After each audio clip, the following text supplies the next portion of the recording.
Seat जीत कर 24 में फिर मोदी ही आएंगे। 400 सीट जीत कर 24 में फिर मोदी ही आएंगे। 400 सीट जीत कर 24 में फिर मोदी ही आएंगे। लहर नहीं ललकार होगी, फिर एक बार भाजपा की सरकार होगी। मोदी ही आएंगे,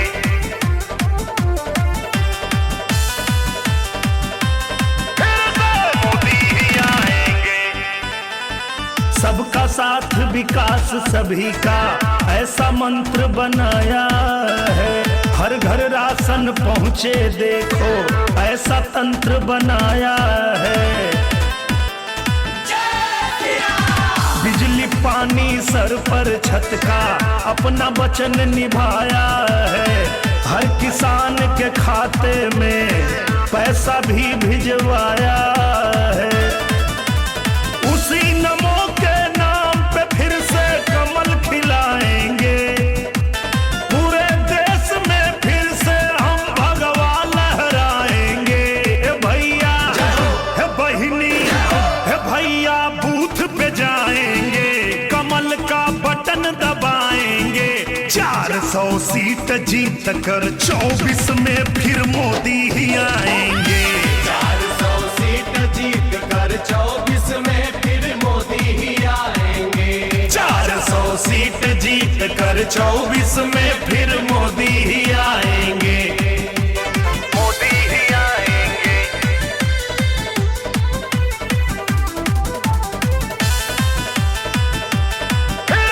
मोदी ही आएंगे। अरे नए संसद में नए भारत की छवि दिखाई। G20 से दुनिया भर में शान बढ़ाई। अरे नए संसद में नए भारत की छवि दिखाई। G20 से दुनिया भर में शान बढ़ाई। गठबंधन ठगबंधन कुछ भी कर नहीं पाएंगे।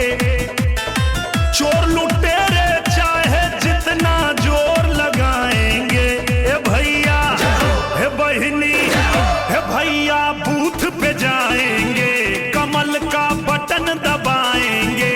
400 सीट जीत कर 24 में फिर मोदी ही आएंगे। 400 सीट जीत कर 24 में फिर मोदी ही आएंगे। 400 सीट जीत कर 24 में फिर मोदी ही आएंगे। मोदी ही आएंगे, मोदी ही आएंगे। अरे अर्थव्यवस्था बढ़ती जाए सीढ़ी चढ़े विकास के। देखा है परिणाम देश ने मोदी पर विश्वास के। अर्थव्यवस्था बढ़ती जाए सीढ़ी चढ़े विकास के। देखा है परिणाम देश ने मोदी पर विश्वास के। नारी शक्ति वंदन का कर्तव्य निभाएंगे। अरे 24 में ही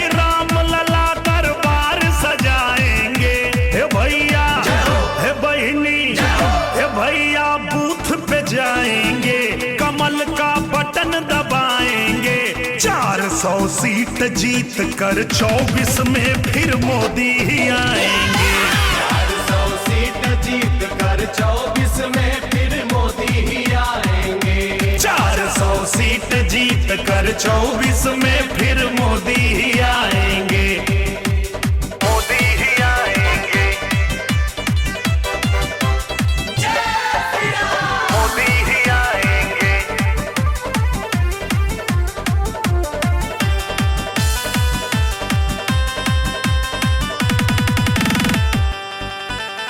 घर घर में शौचालय बना है, हर घर गैस दिलाए हैं। आयुष्मान में 5 लाख का मुफ्त इलाज कराए हैं। अरे हर घर में शौचालय बना है, हर घर गैस दिलाए हैं। आयुष्मान में 5 लाख का मुफ्त इलाज कराए हैं। मोदी जी ने ठान लिया तो करके दिखाएंगे। भारत देश को जल्दी विकसित राष्ट्र बनाएंगे। हे भैया, हे बहिनी, हे भैया बूथ पे जाएंगे, कमल का बटन दबाएंगे। 400 सीट जीत कर 24 में फिर मोदी ही आएंगे। 400 सीट जीत कर 24 में फिर मोदी ही आएंगे। 400 सीट जीत कर 24 में फिर मोदी ही आएंगे। मोदी ही आएंगे। जय जय श्री राम। मोदी ही आएंगे। भारत माता की 24 में हैट्रिक लगाएंगे। विपक्ष भी अमकारो ना रोते रह जाएंगे। बचे खुचे जो किले हैं उनके सब ढह जाएंगे। हे भैया, हे बहिनी, हे भैया बूथ पे जाएंगे, कमल का बटन दबाएंगे। 400 सीट जीत कर 24 में फिर मोदी ही आएंगे। 400 सीट जीत कर 24 में फिर मोदी ही आएंगे। 400 सीट जीत कर 24 में फिर मोदी ही आएंगे। लहर नहीं, ललकार होगी, फिर एक बार भाजपा की सरकार होगी। मोदी ही आएंगे।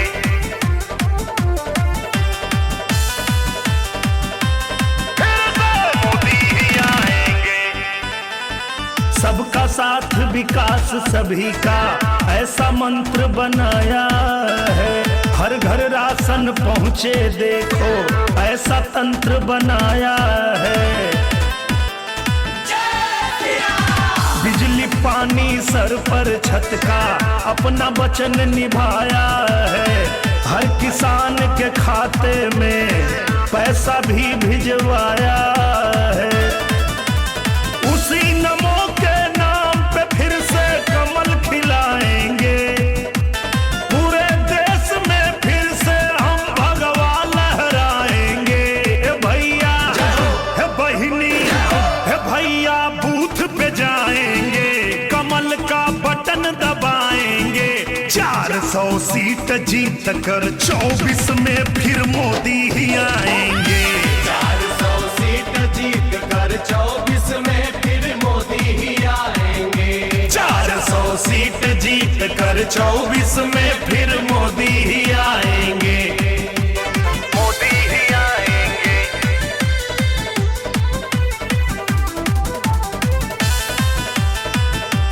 फिर से मोदी ही आएंगे। अरे नए संसद में नए भारत की छवि दिखाई। G20 से दुनिया भर में शान बढ़ाई। अरे नए संसद में नए भारत की छवि दिखाई। G20 से दुनिया भर में शान बढ़ाई। गठबंधन ठगबंधन कुछ भी कर नहीं पाएंगे। चोर लुटेरे चाहे जितना जोर लगाएंगे। ए भैया, हे बहिनी, भैया बूथ पे जाएंगे, कमल का बटन दबाएंगे, 400 सीट जीत कर 24 में फिर मोदी ही आएंगे। 400 सीट जीत कर 24 में फिर मोदी ही आएंगे। 400 सीट जीत कर 24 में फिर मोदी ही आएंगे। मोदी ही आएंगे। मोदी ही आएंगे। अरे अर्थव्यवस्था बढ़ती जाए, सीढ़ी चढ़े विकास के, देखा है परिणाम देश ने मोदी पर विश्वास के। अर्थव्यवस्था बढ़ती जाए, सीढ़ी चढ़े विकास के, देखा है परिणाम देश ने मोदी पर विश्वास के। नारी शक्ति वंदन का कर्तव्य निभाएंगे, अरे 24 में ही राम लला दरबार सजाएंगे। हे भैया, हे बहिनी, हे भैया बूथ पे जाएंगे, कमल का बटन दबाएंगे, 400 सीट जीत कर 24 में फिर मोदी ही आएंगे। 400 सीट जीत कर 24 में फिर मोदी ही आएंगे। 400 सीट जीत कर 24 में फिर मोदी ही आएंगे। मोदी ही आएंगे। मोदी ही आएंगे।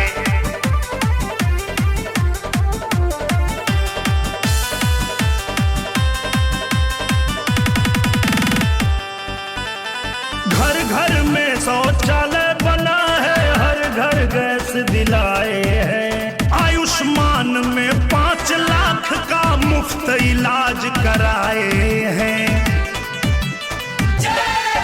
अरे हर घर में शौचालय बना है, हर घर गैस दिलाए हैं, आयुष्मान में 5 लाख का मुफ्त इलाज कराए हैं।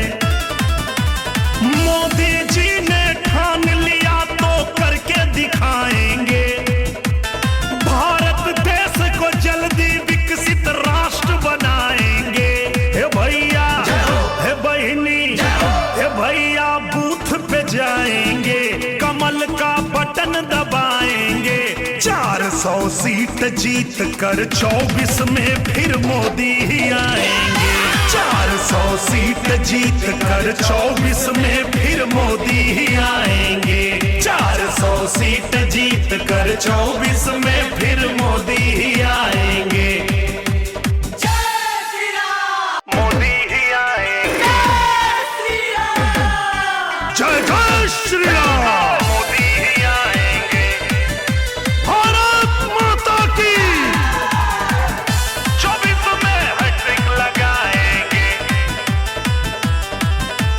विपक्ष भी अमकारो ना रोते रह जाएंगे, बचे खुचे जो किले हैं उनके सब ढह जाएंगे। हे भैया, हे बहिनी, हे भैया बूथ पे जाएंगे, कमल का बटन दबाएंगे, 400 सीट जीत कर 24 में फिर मोदी ही आएंगे।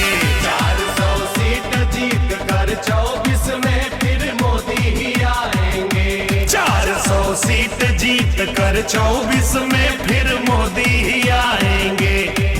लहर नहीं ललकार होगी, फिर एक बार भाजपा की सरकार होगी। मोदी ही आएंगे।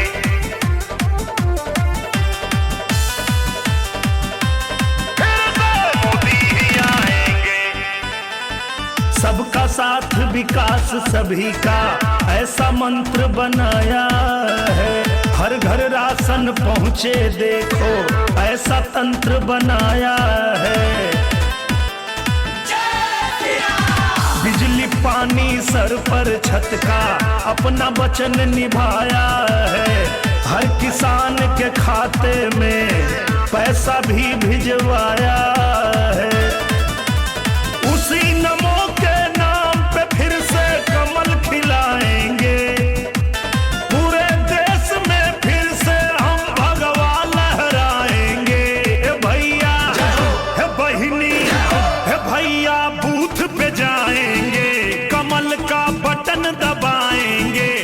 400 सीट जीत कर 24 में फिर मोदी ही आएंगे।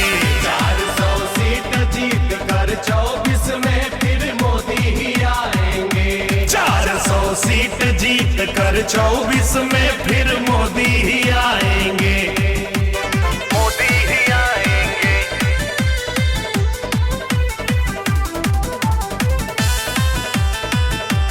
फिर से मोदी ही आएंगे। अरे नए संसद में नए भारत की छवि दिखाई, G20 से दुनिया भर में शान बढ़ाई। अरे नए संसद में नए भारत की छवि दिखाई, G20 से दुनिया भर में शान बढ़ाई। गठबंधन ठगबंधन कुछ भी कर नहीं पाएंगे। चोर लुटेरे चाहे जितना जोर लगाएंगे, ए भैया हे बहिनी हे भैया बूथ पे जाएंगे, कमल का बटन दबाएंगे। 400 सीट जीत कर 24 में फिर मोदी ही आएंगे। 400 सीट जीत कर 24 में फिर मोदी ही आएंगे। 400 सीट जीत कर 24 में फिर मोदी ही आएंगे। मोदी ही आएंगे। मोदी ही आएंगे। अरे अर्थव्यवस्था बढ़ती जाए, सीढ़ी चढ़े विकास के, देखा है परिणाम देश ने मोदी पर विश्वास के। अर्थव्यवस्था बढ़ती जाए, सीढ़ी चढ़े विकास के, देखा है परिणाम देश ने मोदी पर विश्वास के। नारी शक्ति वंदन का कर्तव्य निभाएंगे। अरे 24 में ही राम लला दरबार सजाएंगे। हे भैया हे बहिनी हे भैया बूथ पे जाएंगे, कमल का बटन दबाएंगे। 400 सीट जीत कर 24 में फिर मोदी ही आएंगे। 400 सीट जीत कर 24 में फिर मोदी ही आएंगे। 400 सीट जीत कर 24 में फिर मोदी ही आएंगे। मोदी ही आएंगे। मोदी ही आएंगे।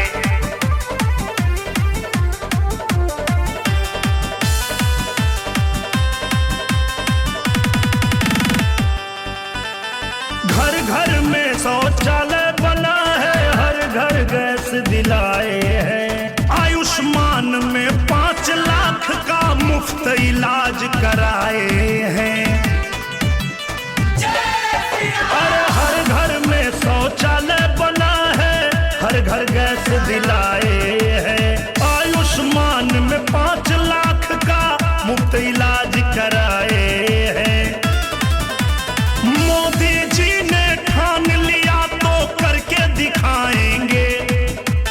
भारत देश को जल्दी विकसित राष्ट्र बनाएंगे।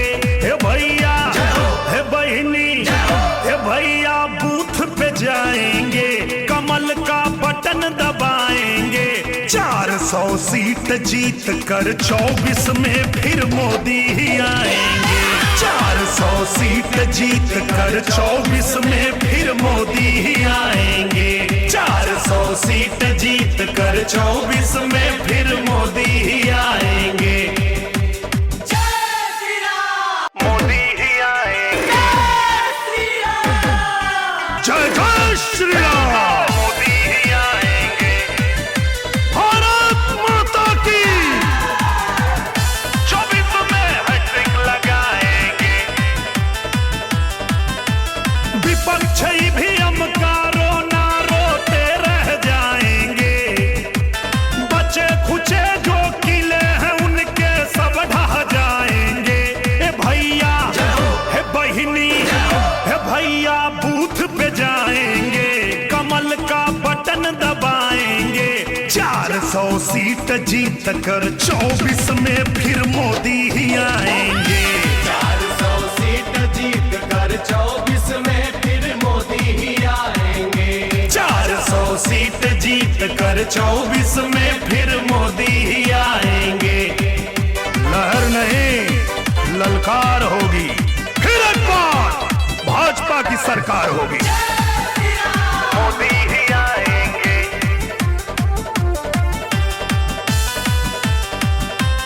फिर से मोदी ही आएंगे। सबका साथ विकास सभी का ऐसा मंत्र बनाया है। हर घर राशन पहुँचे देखो ऐसा तंत्र बनाया है। बिजली पानी सर पर छत का अपना वचन निभाया है। हर किसान के खाते में पैसा भी भिजवाया है। उसी नमो के नाम पे फिर से कमल खिलाएंगे। पूरे देश में फिर से हम भगवा लहराएंगे। हे भैया हे बहिनी हे भैया बूथ पे जाएंगे, कमल का बटन दबाएंगे। 400 सीट जीत कर 24 में फिर मोदी ही आएंगे। 400 सीट जीत कर 24 में फिर मोदी ही आएंगे। 400 सीट जीत कर 24 में फिर मोदी ही आएंगे। मोदी ही आएंगे।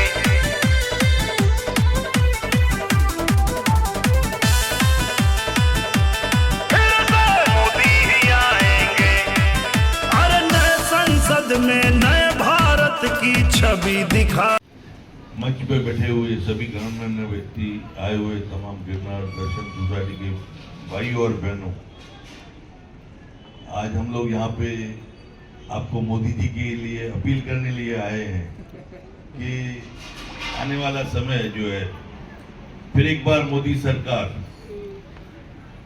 लेकिन हम भूल गए कि मोदी सरकार को, लेकिन मेरे को जो सोसाइटी के काम है, आज मुझे रोड देख के मैं बहुत खुशी हुई। यही रोड के लिए हम भूमि पूजन करने के लिए 4-5 महीने पहले आए थे और हमारे प्रमोद भाई ने इतना सुंदर रोड बना के दिया। आज मैं बोलूंगा फिर एक बार प्रमोद जी के लिए तालियां बजा के। प्रमोद भाई हमेशा मारल गांव के लिए, हर सोसाइटी के लिए, हर गली के लिए हमेशा सोचते रहते हैं कि हमारा मारल गांव का विकास हो। आज मैं आमदार होने के नाते जहाँ पे भी मुझे प्रमोद भाई, योगेश भाई, महेश देशमुख सभी लोग बोलते हैं यहाँ पे रोड बनाना चाहिए, यहाँ ब्लॉक लगाना चाहिए, या काम करना चाहिए, हम हमेशा इनके साथ में ही रहते हैं। और हम चाहते हैं कि ये आगे वाला रोड, हम आ रहे थे तो भी मैं सोच रहा था कि ये रोड खराब लग रहा है, ये रोड बनना चाहिए, लेकिन एक पर्सनली डिस्प्यूट की वजह से यहाँ जैसे 3 लोगों का एनओसी चाहिए, जिसकी वजह से ये रोड नहीं बन पा रहा है। अगर आप ये 3 लोग का एनओसी देंगे तो मैं आज ही डिक्लेयर करता हूँ 10 लाख रुपए आमदार निधि का मैं आज ही लेटर देके रोड बना दूंगा। वो आने वाले समय में हम जब भी आएंगे तो उसके पहले ओपन जिम भी लगा रहेगा, ऐसा मैं पूरा आपसे आश्वासन देता हूँ। और कोई भी कार्य हो मैं आपके लिए बंधा हुआ हूँ। आने वाले अप्रैल में हमारे आदरणीय नरेंद्र मोदी जी का चुनाव है। फिर एक बार मोदी सरकार और 400 पार का जो नारा है और मोदी गारंटी है, वो आप सभी ने मोदी गारंटी तो दे दिया है, मुझे पूरा विश्वास है। आप सभी लोग शक्ल ही बीजेपी की तरह लग रहा है और आप लोग सब साथ देंगे। धन्यवाद। जय हिंद, जय भारत।